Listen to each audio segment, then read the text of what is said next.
Tinglab tushunish uchinchi qism.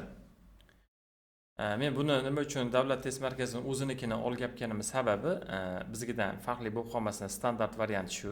Ularda ham deyarli kichik juziy o'zgarish bo'ladi-ku, lekin standart shu. Uchinchi bo'lim nima bo'ladi? Bu qismda siz gapiruvchilarni gaplarini eshitasiz. Ya'ni mutahaddisin aqval degani shunaqa deb tarjima qilyapman. So'zlovchilarni, gaplarini eshitar ekanmiz. Har xil vaziyatda bo'ladi. Boshida shu bo'lim juda oson bo'lgan, hali qiyin qila olmagan, boshqacha qilib aytsak. Ya'ni al-mutahaddisul avval unda A B C D I F o'qisangiz, keyin bu yerda 4 ta kishi gapiradi, variant 6 ta. Biling, ikkitasi ortiqcha. Mana shuni A dan F gacha o'qisangiz, deyarli betakror bu. Betakror degani, mana shu namunadagisi betakror. Buni Xo'p. Topish oson edi o avvallar. Hozir ham juda murakkab emas. Xo'p, nimaga e'tibor qaratasiz? Kirib siz o'sha bundan oldingi qismlardan vaqtingizni tejab qolgan bo'lsangiz, tezroq shu yerda ko'rib olish kerak. Demak, boshqacha qilib aytsam, uchinchi bo'lim ham juda ham murakkab emas. Mana shu bo'lim ham har holda harakat qilib topsa bo'ladi. To'liq tushunmagan taqdirda ham. To'liq tushunmay topsa bo'ladigan nimalardan bittasi bu ham. Hop, men hozir chizib ko'rsatay. Nimaga e'tibor qaratasiz? Ana o'sha A dan F gacha bo'lgan gaplarni tahlilini ko'rib olasiz. Ya'ni misol uchun hop, shunaqangi so'zni tagiga chizishingiz kerakki, u so'z ham o'sha betakror, aynan o'sha yerda bo'lsa. Masalan, qawlul ma'thuru degan narsani chizilmaydi. Chunki bu yerda ham bor. Hop, mana bu yerda ham bor. Yana qayda bor? Bitta so'z agar 2-3 ta variant ichida kelsa, o'sha so'zni tagiga chizilmaydi. Undan uzoqroq bo'lish kerak. Masalan, taktubul a'mal al-hasana. Masalan, a'mal al-hasanani ustida chizsak bo'ladi, nergilarni olib tashlab turib. Olib tashlaymiz. A'mal al-hasana. A'mal as-sayyi'a. Mana shu ikkita gap yoki birikma yetadi. Al-mutahaddisul avval deydi, shuni eshittiradi. Eshittirganimda qarab turasiz. Agar qaysidir bir gapning ichida yaxshi gap, yaxshi amallar, u haqida bu haqida gap kelsa, o'shani sekin taxminan belgilab turaverasiz. Demak, bunga mana shu, bunga mana A bo'lar ekan, bunga B bo'lar ekan deb. Keyingisi, yuridu qavlu nabiy sallallohu alayhi vasallam deyapti. Bu ham agar 2-3 ta joyda keladigan bo'lsa, bunga chizilmaydi. Mazalal Jibril deb turib, mana shu ketyapti, biljar hatta zanantu annahu deb bu yoqqa ketyapti. Masalan, jar degan narsani chizib olasiz, Jibril degan narsani. Masalan, chizayotganda yana shunaqa narsaga e'tibor bo'ling. Ism va joy nomlariga e'tiborli bo'ling. Ularni o'zgartirib bo'lmaydi, parafrez qilib bo'lmaydigan narsalar ism va joy nomlari. Chunki Abdulhamid degan bolani ismini parafrez qilish iloji yo'q. Ya'ni parafrez degani o'zgartirib aytish iloji yo'q.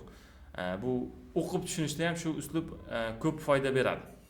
Shunday agar siz kerakli so'zni tagini chizib olishligingiz sizni 50% ishingizni osonlashtiradi.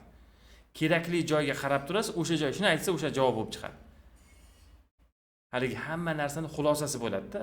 Boshdan oyoq yurish shart emas hamma joyda. Kerakli joyda, kerakli vaqtda bo'lgan odam o'sha yutib ketaveradi. Haligi biror narsaga ochirishga turibsiz, siz ochirish kelganda ishingiz chiqib ketib qolsangiz, shuncha turganingiz befoyda-da. Oylab turganingiz ham, yillab turganingiz ham. Undan ko'ra, kerakli vaqtda bezochirik bo'lgan joyda, navbati yo'q joy davrga to'g'ri kelib qolsangiz, siz o'sha yerda yutib ketasiz. Bu ham shunga o'xshab turib, kerakli so'zni tagiga chizib olishlik, eshitib tushunmasdan ham topsa bo'ladi. Men sizga bitta narsani aytaman, eshitib tushunmasdan ham B2 olsa bo'ladi. Men aniq javob beraman shu gapimga, eshitib turib tushunmasa ham B2 olsa bo'ladi. Sabr bo'lmaydi lekin. Chunki sabr uchun tavakkal unaqangi ko'p chiqmaydi.